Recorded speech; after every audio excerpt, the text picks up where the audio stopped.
Hey guys، سلام، به ویدیوی جدید من خوش اومدین. اینجا وقتیه که ما پول به صابخونه تحویل دادیم و با خط زیبای ارمنی داشت واسمون رسید مینوشت. بله، یه رسید به زبان ارمنی که هیچ اثری از حروف انگلیسی توش نمیبینیم. واقعا یک کلمش هم نمیشه خوند. معلوم نیست زبون چینیه، روسیه، چیه، واقعا نمیشه خوندش. برام از تجربه خوندن زبان ارمنی بگین. برای شما عجیب نیست که این زبون چرا این شکلیه و به شدت سخته بچه‌ها، به شدت سخته. و اینجا یه بار دیگه پولا رو شمرد که مطمئن شد که درسته.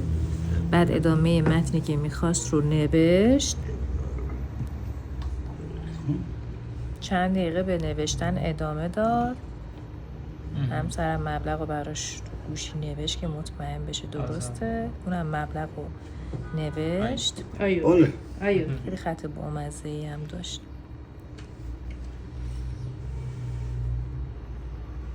خیلی هم اصرار داشت که کامل بنویسه. و بنده خدا سنش هم بالا بود ولی اخلاق بامزه‌ای دارن.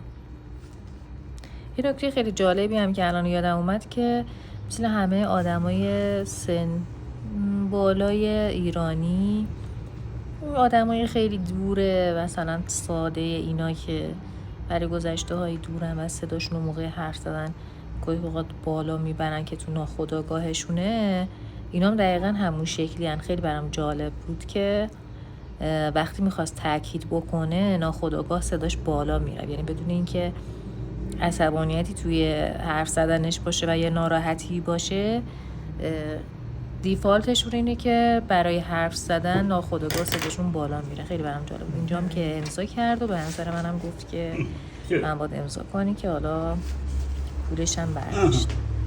بابای.